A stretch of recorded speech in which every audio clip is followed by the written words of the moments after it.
चाह कि तनी शब्द पर ध्यान दे हम कहे रहता प्रेम का पुंज पुलकित प्रसुन ले चला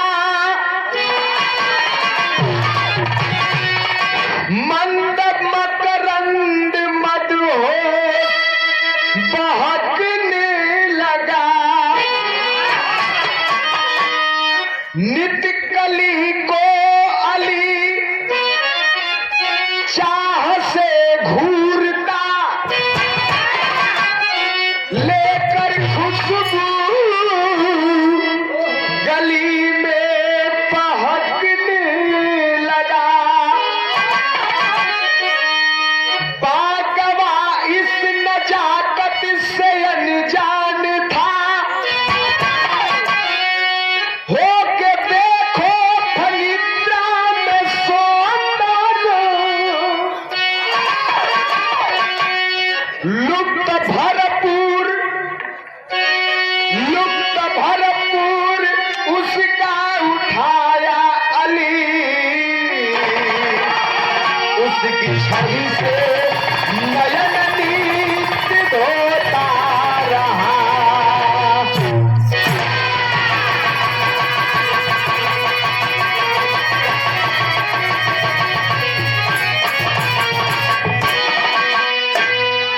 भैया आप जहां तक ये हमारा आवाज जात हो या इस महफिल में जो लोग शिरकत कर रहे हैं उन लोगों से हम मंच के माध्यम से हाथ जोड़ के करब्रद प्रार्थना करते हैं कि अपने बच्चों को चाहे बेटा हो चाहे बिटिया हो संस्कार जरूर दे। थोड़ा कम पढ़ेगा चलेगा, थोड़ा 10-20 हजार कम कमाएगा तो भी चलेगा, कोई बड़े पोस्ट पे बड़े पद पे नहीं जाएगा तो भी चलेगा, लेकिन अगर संस्कार नहीं रहा तो वो खुद डूबेगा और पूरे परिवार को ले डूबेगा। संस्कार देना जरूरी है। गीत लगा था कवन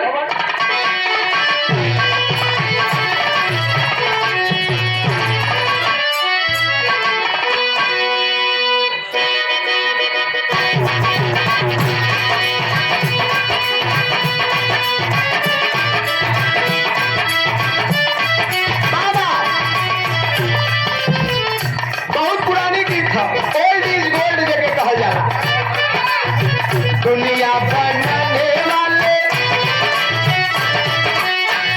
जैसे जहां सतावे कोई सता लिया, चाहे भक्त भगवान से कहत हो, चाहे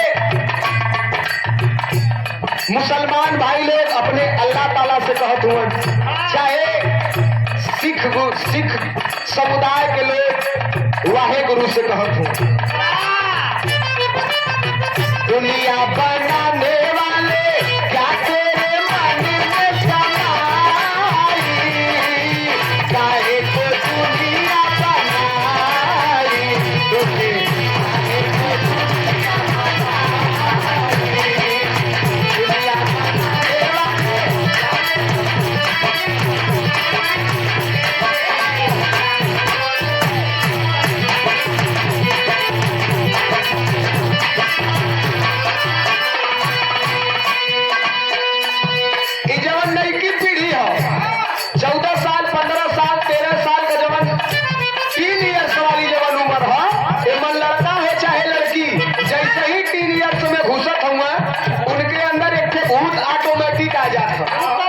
लैला मजनू का। मैं तुमको बहुत प्यार करता हूँ, मैं तुम्हारे साथ जिंदगी जीना चाहता हूँ। राती के फोन करत हुआ तो कही है कि मेरे बाबू ने खाना खाया, तू दुराए लगत हुआ तो मेरा बाबू प्यार कर रहा है, आपका बाबू छोड़ रहा है। 1 साल 2 साल ओकरे बाद ब्रेकअप खत्म हो जाए तब कहे के हम दिल को खिलाना नहीं,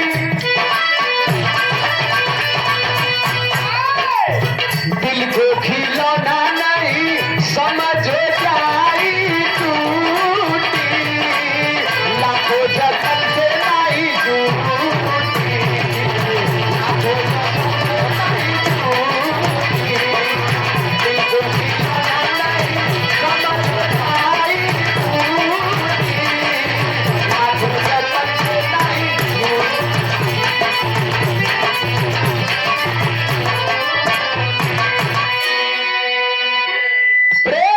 पहले रहा। प्रेम कैला हीर राझा श्री फराक लैला मजनू, लेकिन अब प्रेम के लोग प्रेम ना समझत हुआ, प्यार भी ना समझत हूँ। प्यास प्यार का चीज होला, अब एक पियास लोग समझत हुए भैया। कुछ कवि जी प्रेम का परिभाषा लिखले हुए का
अच्छा। प्रेम खाली हिंदू में ही ना, हिंदू मुसलमान में भी भयल। कुछ प्रमाण आप लोगों के बीच में कितना पवित्र प्रेम रहल।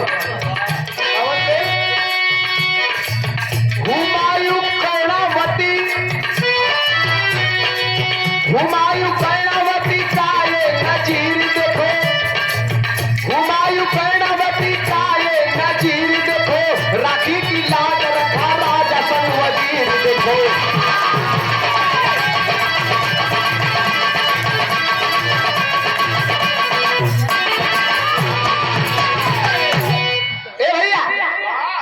दिल्ली का शासक हुमायूं भी, और मेवाड़ की राजधानी, मेवाड़ की रानी कर्णावती हुमायूं के पत्र भेजलीन और एक राखी भेजलीन, और उस चिट्ठी में लिखले रहलीन पत्र में कि भैया आप मेरे भाई बन करके इस राखी को अपने कलाई पर सजा लो और अपने इस बहन की लाज की रक्षा करो। हुमायूं भले मुसलमान था, लेकिन उसने न हिंदू देखा न मुसलमान देखा, उसने राखी को उठाया और अपने कलाई पर सजाया और सारी सेना लेकर के निकल पड़ा कर्णावती के लाज को बचाने के लिए। ये भाई बहन का प्रेम रहल। एक प्रेम मीराबाई भी कैली और एक प्रेम राधिका भी कैले रहे, लेकिन ये कहानी उठ गई महाराष्ट्र से। महाराष्ट्र के पालघर जिला से एक स्टेशन है, जो स्टेशन का नाम है वसई। जे भाई बंबई गए हुई जाना थोड़ी, वसई एक स्टेशन है। और वही वसई में श्रद्धा अपने पिता माता के साथ, जिनके पिता का नाम विकास रहल, अपने परिवार के साथ रहत रहलीन और पढ़ाई पूरी कैले के बाद मेडिकेयर एक कंपनी में जॉब कैलीन, और जॉब के छोड़ के मलाड वेस्ट में जइबा तो एनआरबी एक मॉल है। वो मॉल में बहुत बड़ा कॉल सेंटर है, वही कॉल सेंटर में काम करे लगली। अच्छा, वही कॉल सेंटर में काम करत रही तो उनसे उनके देखलस के आफ्ताब पूना वाला वही कॉल सेंटर में काम करता था। जब देखा तो सोच लिया, ओह इतनी खूबसूरत, भगवान बड़ी फुर्सत से के बनौले हुए, इतनी नजाकत, इतनी खूबसूरत, एकरे दिल का राजा अगर हम बन जाए तो कितना बढ़िया रहा। कॉल सेंटर में एक ही जगह काम करने के कारण दोस्ती जल्दी हो गई, और जब जल्दी हो गई तो वो दोस्ती प्यार में तब्दील हो गई, और जब प्यार में तब्दील हो गई वो दोस्ती तो दोनों एक साथे जिए मरे का कसम खाए लगल। तब यहाँ पे एक लाइन तब लिखी गई,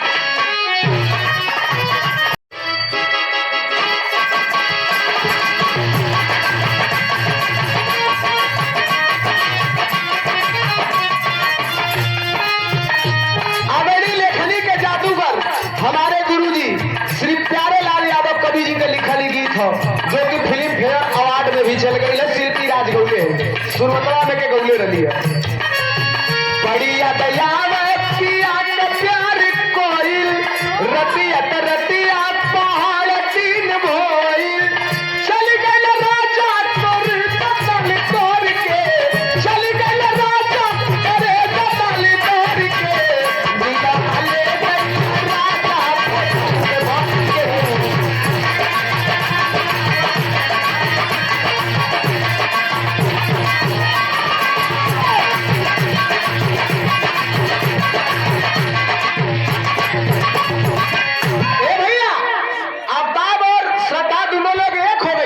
जब एक हो गई तब भैया का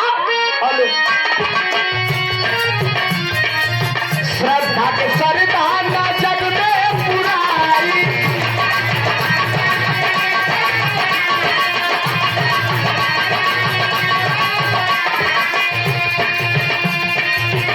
अब तक पहली आके चाल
जब परवान चढ़े लगे तो श्रद्धा खुले विचार कर रहल थोड़ा मॉडल जुग कर रहल आफ्ताब से कलश की सुनो तुम्हारे बिना हमको हमारा मन नहीं लगता है। तू ना रहला तो हमें खाए कभी मन ना कर। आफ्ताब कहला कि आखिरकार यहाँ ड्यूटी से छुटले के बाद घरवा तो जो ही के हुई कहे ऐसा कोनो जुगाड़ लगावा कि दोनों जाने एक हो जाए जाए। 2019 का बात है। दोनों लगन जुगाड़ लगावे कि कैसे साथ रह जाए। श्रद्धा गई अपने घरे और अपने पिता विकास से बोली कि पिताजी वसई से मलाड जाए में बड़ा दूर है। कबो ट्रेन फास्ट पकड़ा जाले कबो स्लो पकड़ा जाले कबो ना पकड़ाबो करे ले तो इतना गर्दी रहला कि कबो चढ़ पाइला कबो ना चढ़ पाइला बड़ा दिक्कत होला। कल हमारे सहेली वजह रूम लेकर रहले सोचत ही वही का रूम पार्टनर बन के ओकरे साथ रही। बाबू उनकर कहला कि सहेली है ना सहेला ना ना कहे नहीं सहेली है। कहे ठीक बा लेकिन शनिवार के ड्यूटी करके शाम के चलिए या अतवार के रहिया फिर अतवार के शाम के जइया या सुबह सोमवार के चल जइया। हफ्ता में एक दिन आना पड़ी। स्वीकार कर लेलन। अब दोनों लोग मलाड रूम ना लेलन। वसई से एक स्टेशन का अंतर है नाय गांव और वही नाय गांव में आके एक फ्लैट में किराया का फ्लैट लेके दोनों श्रद्धा और आफ्ताब लिव इन रिलेशन में रहे लगलन। एकर मतलब लिव इन रिलेशन का मतलब है कि दोनों एक दूसरे के समझे के लिए एक साथ पति पत्नी न होते हुए एक ही रूम में एक ही कमरा में एकदम घरे मतीन रही है। लिव इन रिलेशन रहे लगलन और जब रहे लगलन तो धीरे धीरे होता क्या है हल्ला चारों तरफ फैल गल दोस्तन के जरिए। जब दोस्तन के जरिए मुहे मुहे बात फैलल तक काने काने जब सुनायल श्रद्धा के पिताजी के विकास जी के श्रद्धा के फोन करके बोलौलन, कलन की बच्ची ऐसन ऐसन बात सुना था, का ई सही है? कल के रे का उस सब बात पर तू ध्यान देतवा, कोनो कुल जरतुगा हमसे कुल जरल कुल अफवाह उड़ौले हुआ। लेकिन जब परिवार का जोर पड़ा, प्रेशर पड़ल जब परिवार का, तब श्रद्धा कलीम के पिताजी सच है मैं आफ्ताब से प्रेम करती हूँ और उसी से शादी भी करूंगी। कहले कि अरे बचवा तू का बात करो हुआ, तू हिंदू वो मुसलमान, शादी कैसे हुई? ना हो सकत। तू गणेश उत्सव मनाए वाली हो, तू ईद करे वाला हो, ना हो सकत। तू भगवान को पूजा जब भी करबू ऐसे करबू हाथ जोड़ के, और वो पूजा जब भी खोली तो हाथ खोल के, कैसे हुई? ना हो सकती। कहेंगे पिताजी सुना, ढेर से हमें लेक्चर मत दा, 18 साल पार कर गई उम्र हमार 25 साल है, कानून के हिसाब से अब हम बालिग हैं और अपनी जिंदगी का फैसला हम स्वयं कर सकीला। बाबू समझावत हुआ, लेकिन एक लाइन तर्ज लगल,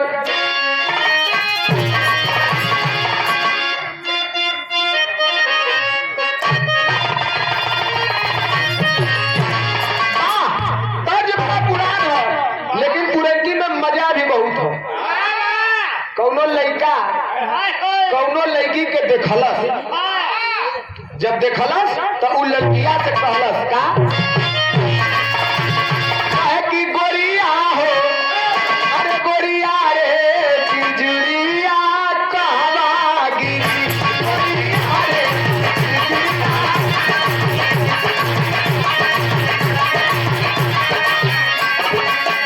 रस भरला डगरिया कहवा गिरी,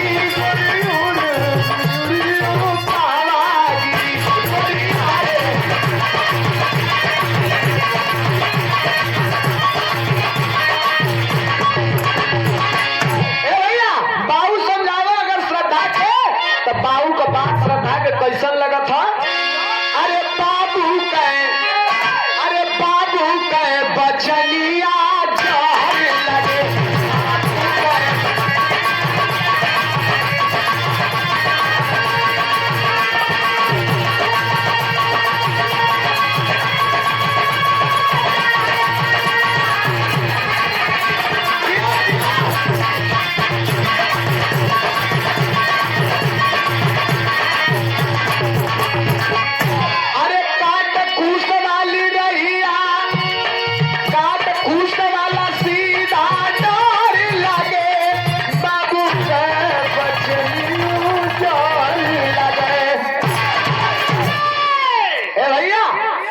बाबूजी जो समझावा होकर ठीक उल्टा करे लगली। जब उल्टा करे लगली तब अरे मन कर बाबू श्रद्धा मनली ना, अरे मन कर बाबू श्रद्धा मनली नाही बतिया, अरे आफताब के मान जीवन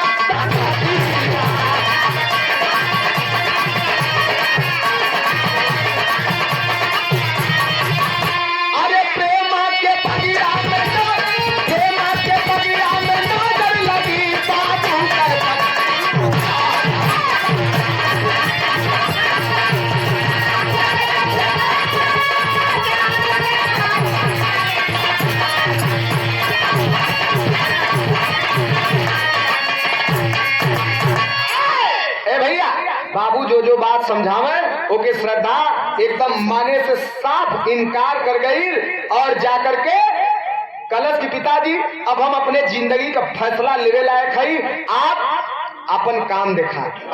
अब आज हम जाती, आज के बाद तोरे यहाँ आई ना, उल्टा पुल्टा बोल बाल के निकल गई। और जब निकल गई घर से तो वहां आफ्ताब के पास पहुंचल है और आफ्ताब के पास पहुंच करके कलश की अब हम अपन घर द्वार छोड़ दे रही, अब तो रही साथे रह, अब हमके कहीं जाए हुए के ना हो। ये भैया जब ये बात कह दिलस छोड़ छाड़ के सब चली आई, तब दोबारा वापस कभी अपने घर के तरफ ना तकलस। कवि जी लिखत हुआ का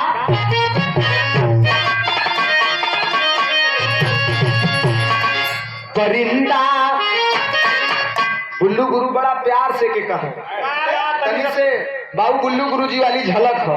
तू लोगन तो जवानी में खूब उनका सुनले हुआ, हमन का तो जन्म ना रहा, लेकिन एक कोशिश हमार हो। अरे परिंदा निंदा लायक ना रहा, अरे परिंदा निंदा लायक, ओ परिंदा निंदा लायक नूरू।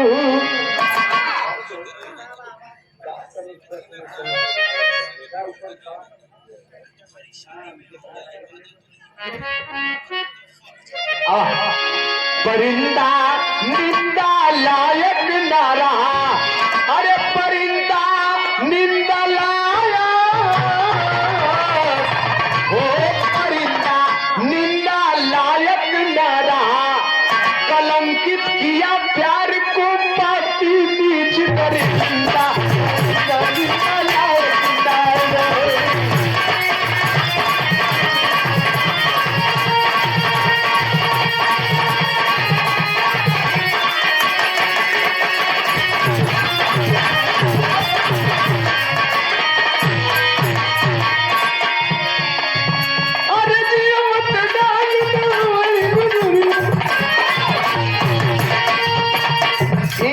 बुल्लू गुरु का है कि बुल्लू का टिकल है, बड़ा लहा के कहे।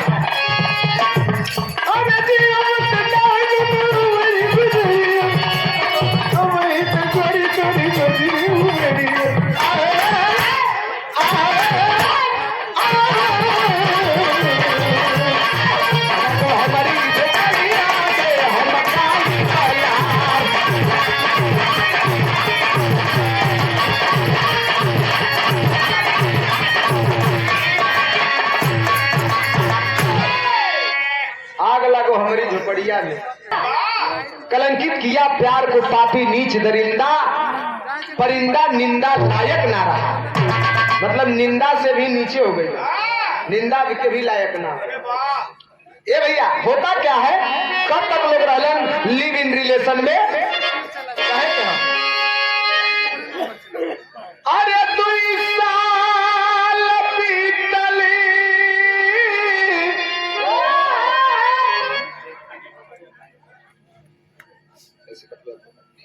अनिल कुमार यादव भैया लंगड़ेपुर से 51 रुपया। बार बार प्रणाम, उपस्थित जनता को प्रणाम, आशीर्वाद के छाता जिंदगी रहे।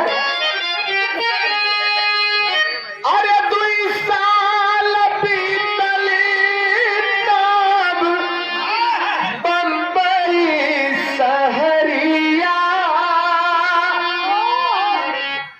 पालघर जिला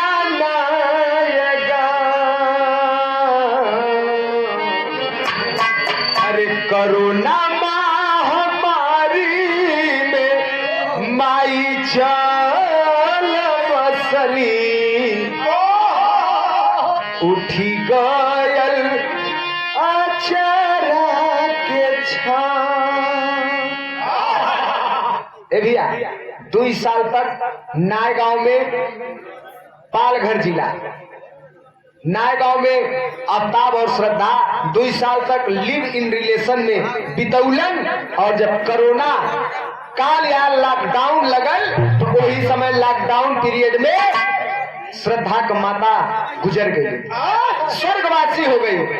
श्रद्धा के जब बात पता लगल, पहुंचलिन घर पे गेलिन। पिताजी सोचलन कि चला आइल बा, अगर रही तो के रख लो, काहे से सुबह का भुलायल शाम के वापस आ जाए तो ओके भूलल ना कहल जा सकत। आखिर हो तो हमारे औलाद न, कहाँ छोड़ा, पिता का ममता हो। ये भैया श्रद्धा आई, अपने माई का अंतिम दर्शन कैलस, और जब करके जाए लगल तब श्रद्धा का भाई और पिता विकास दोनों जने सामने खड़ा होके कहलन, का कहलन, अरे बाबू भाई के मान मिट्टी में मिलवली, अरे गईली ना फिर वही था,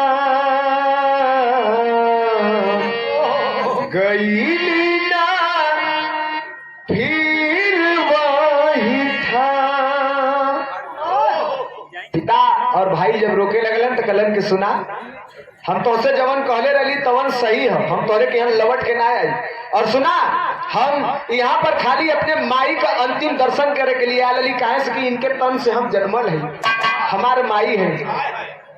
माई का अंतिम क्रिया करे के लिए तू लोग लेके जात हुआ, अब हमहू जात है, हम रुकब ना।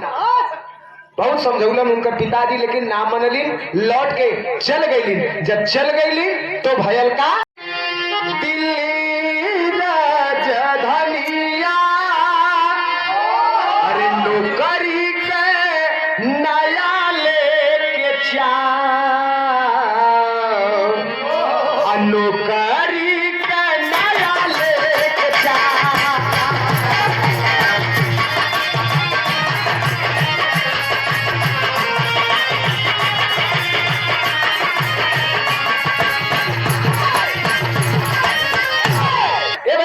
श्रद्धाएं आई आफ्ताब के पास और कलश की सुना, कुछ दिन और बिताला, ओकरे बाद यहाँ से चल चला। लॉकडाउन जब खत्म भयल हो तो नौकरी का हर जगह महामारी लग गई, तो नौकरी कहीं मिलबा न करे, वही में आफ्ताब और श्रद्धा भी पड़ गए। कल की चला चल जा दिल्ली, ओहरे कोनो न कोनो काम मिल जाए। दिल्ली अलन, और दिल्ली जब अलन तो दिल्ली के छतरपुर में आकर के अपने एक दोस्त के यहाँ अपन ठहराव कैलन। उनकर दोस्त कलन कैसे चल रहा लो, कलन की बस काम धाम के तलाश में। कलन ठीक हो, परिवार हो हमार, एक दिन दो दिन जे दिन बसर करे के रुक जा, नौकरी जल्दी पकड़ ला, ओकरे बाद कोई न कोई व्यवस्था करे के हुई। ए भैया नौकरी का व्यवस्था करे को हुई। दोनों लोग एक दिन भैया हमारे कान तक ना, नौकरी का तलाश करे लगलन। एक दो दिन अपने दोस्त के यहाँ बितौलन, एक दो दिन होटल में बितौलन। ओकरे बाद श्रद्धा कलश की सुना, छतरपुर कोनो खराब इलाका ना लगत है, VIP कॉलोनी हो, बढ़िया यहाँ फ्लैट हो, ऐजा काहे ने किराया का रूम लेके ऐजा काहे ने रुक जेती जा। दोनों आपस में विचार करके वही छतरपुर में ही एक किराया का फ्लैट लेकर के वही में लिव इन रिलेशन में साथ में रहे लगलन। तो सामने घूमना फिरना, टहरना, खाना पीना, कुल चीज का मस्ती है। एक दिन के बाद श्रद्धा आफ्ताब से कोई बात के लेके झगड़ गई। आफ्ताब कहला क्या बात है, क्यों डिस्टर्ब हो? कहा यार आफ्ताब मुझसे शादी कर लो। खलस आफ्ताब की हम शादी अभी ना कर सके। कह नहीं शादी करो। शादी का जब जोर दबावे लगल तो जोर लगावे लगल शादी का, तो आफ्ताब कहा कि सुनो, तुम बॉम्बे से लेकर दिल्ली तक चली आई हो और तुम्हारी घड़ी की सुई आके यही शादी पे अटक जाती है, काहे बार बार शादी का प्रेशर बनावे लो? श्रद्धा कल शादी का प्रेशर ना बनाई। कहना कह ठीक है, तब बम्बई में रहले का खर्चा और बम्बई से दिल्ली अले का खर्चा और यहाँ पर फ्लैट में रहले का खर्चा और खैले पियले का खर्चा, हर चीज का खर्चा कुल केकरे माथे जाई। झगड़ा बढ़ गया और झगड़ा रुद्र रूप ले लस। आग बबूला हो गया आफ्ताब, आग बबूला हो गया। कलश की साली हमार बिल्ली हम ही के मियाऊ, हम ही लेके अली, हम ही से झगड़ दी। पाप सवार हो गल सर पे और श्रद्धा के उठा के बेड पे पटक देलस और पटक के चल के सीने पे जब गर्दन दबावे लगल, श्रद्धा रोवे लगल, हाथ जोड़त है। कहलस का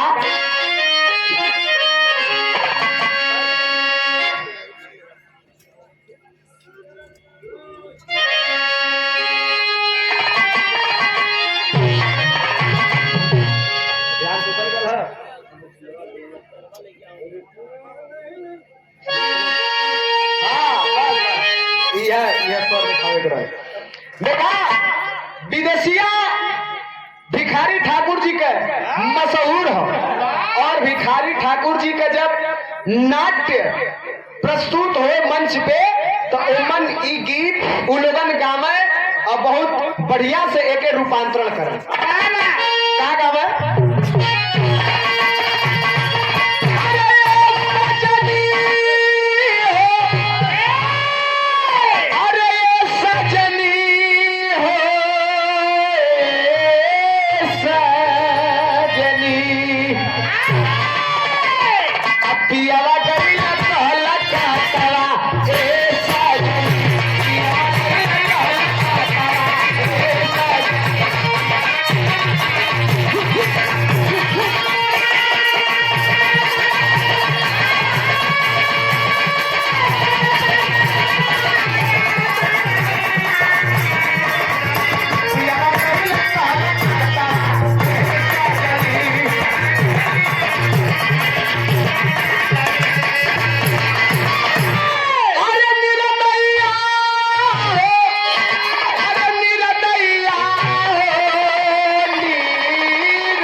छाती पे चढ़ के जब गर्दन दबावे लगल रोवे। श्रद्धा कलश की सुना हमके जान से मार दे बाटा, कहा साली आज तुझको जिंदा नहीं छोड़ूंगा, आज तुमको जिंदा नहीं छोड़ूंगा।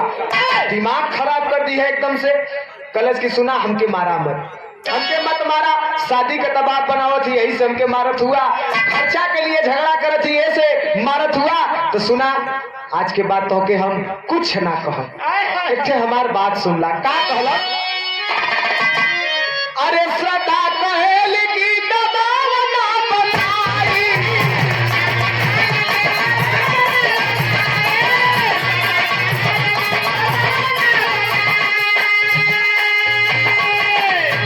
अरे छोड़ दो परान नहीं जिंदगी में आई।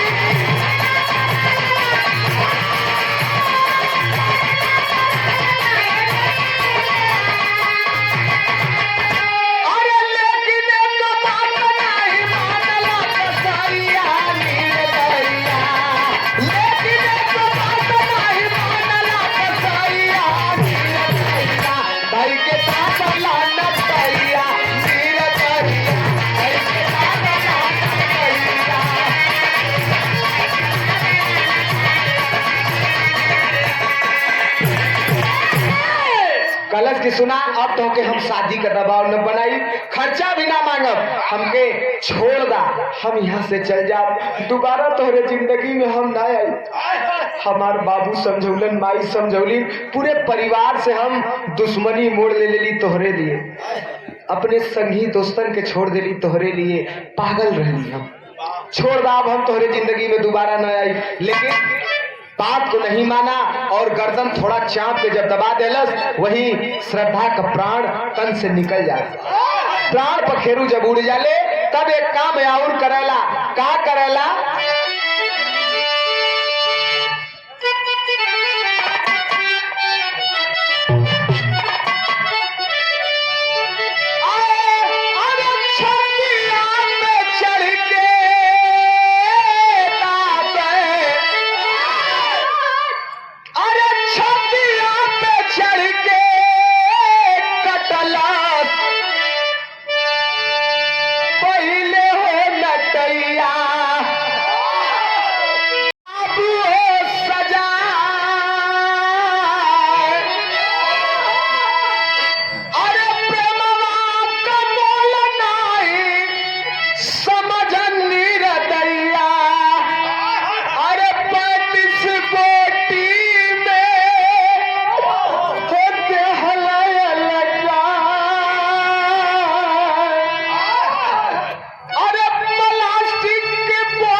कला तबाह करके मार दिया। पेट पे पड़ी है श्रद्धा, देख रहा है मर गई है तो सोचलस क्या करी, लाश के ठिकाने कैसे लगाई, का करी कि काम सांप भी मर जाए और लाठी भी न टूटे, ऐसा हम का करी। ए भैया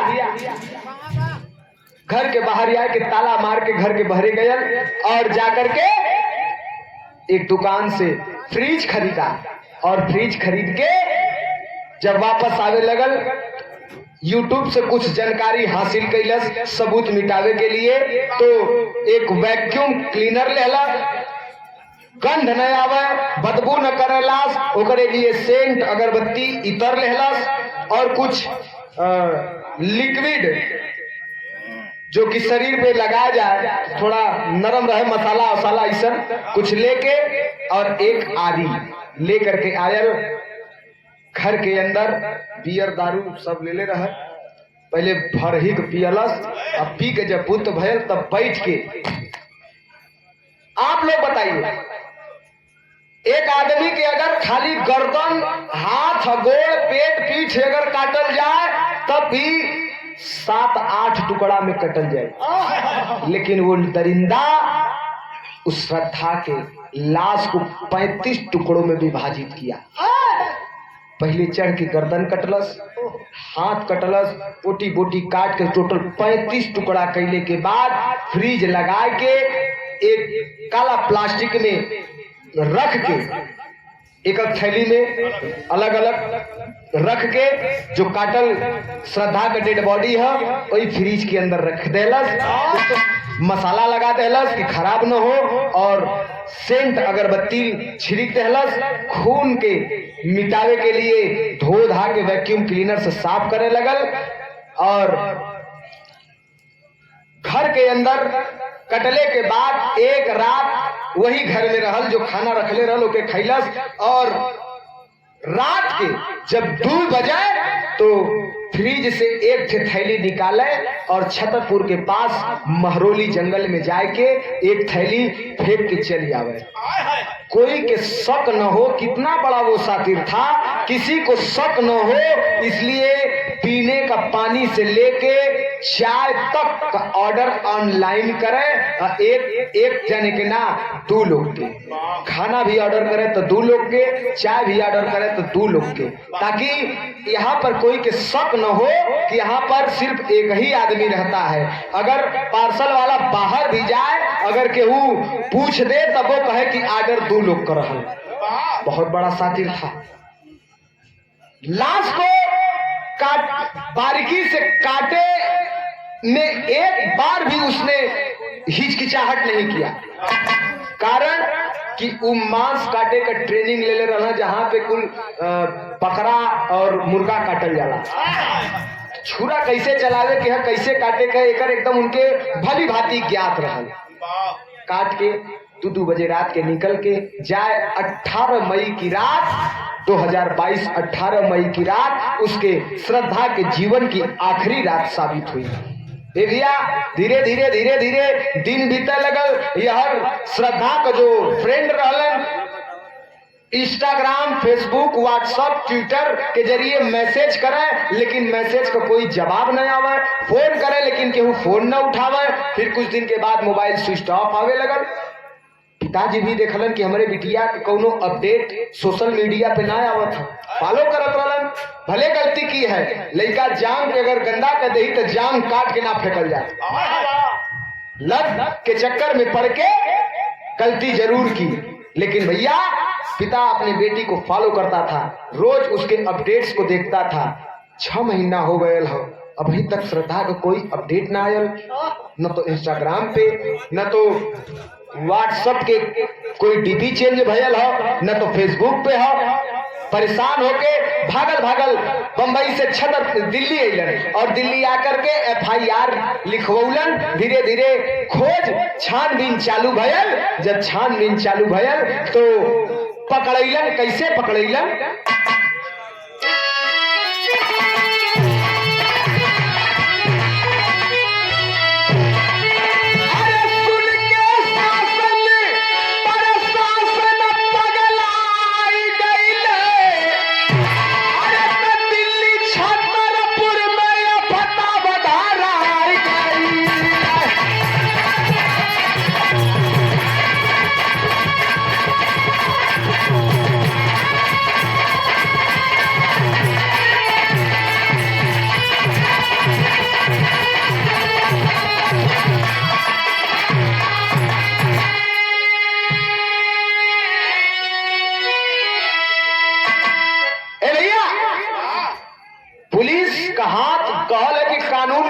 बहुत लंबे होते हैं। अगर चाह दे ही पुलिस तो कितनों बड़ा तू माफिया रहा, गुंडा रहा, कुछ हो रहा, पुलिस से बढ़िया कोई गुंडा ना हो। अगर चाह दे ही तो के 1 मिनट में उड़त रहबा जमीन पे लिया दे। भैया पकड़ लेला छतरपुर में सुराग लगावत लगावत लगावत लगावत छतरपुर में जब आफ्ताब पकड़ाए लगन, तब जब पकड़ा गिलन गिरफ्त में हो गईलन, तब भयल का अरे पहले घटना से पापी पहले ही नकार हो, अरे कैलस कबूल जबकि पड़ा लाचार।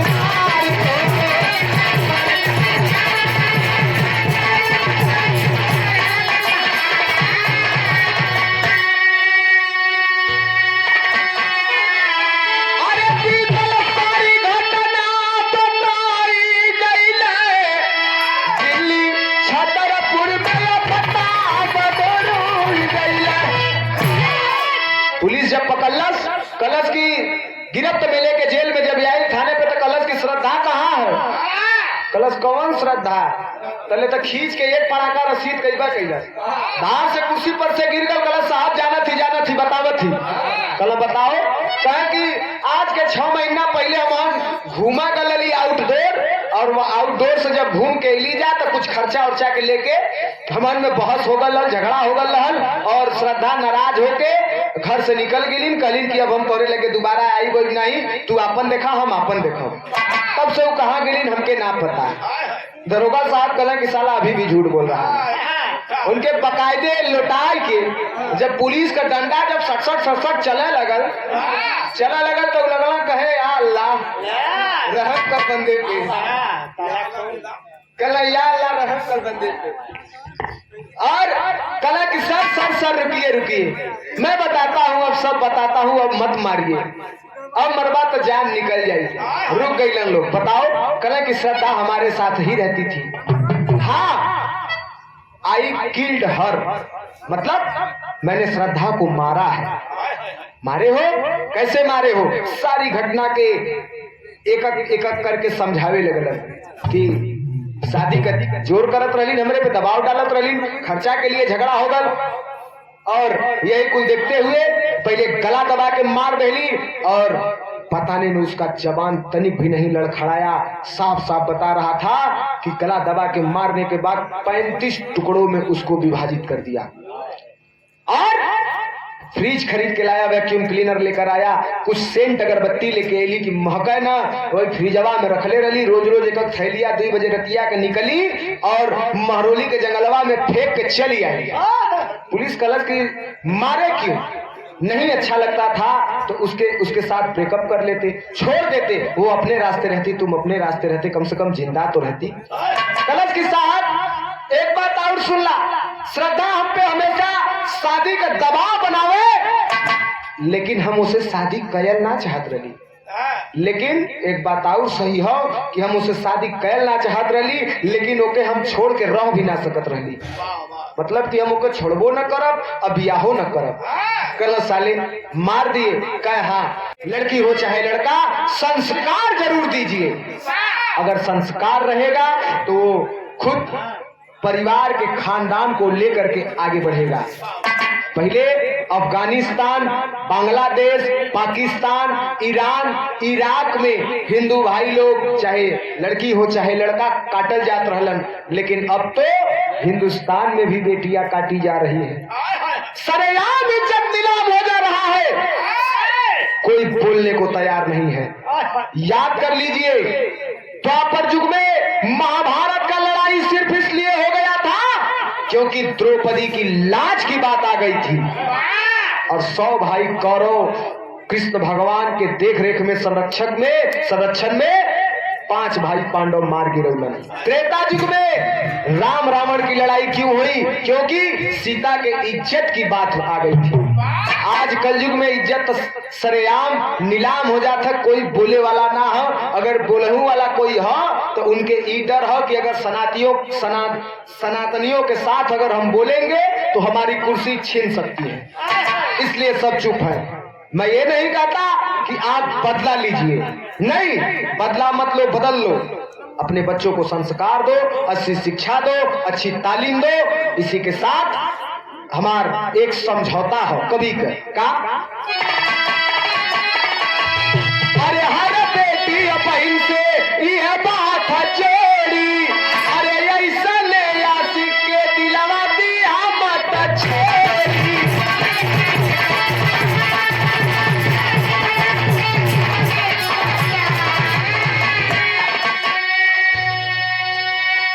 अरे तमाम दिल का फैसला दिखाई गईल है, तो वही दिल्ली छतरपुर में या फटा बधाराई गई।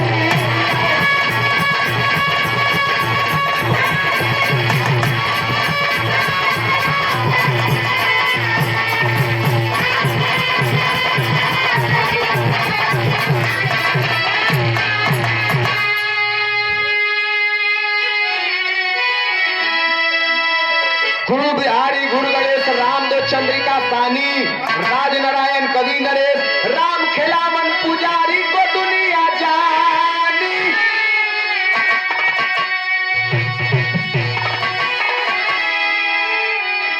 परिंदा निंदा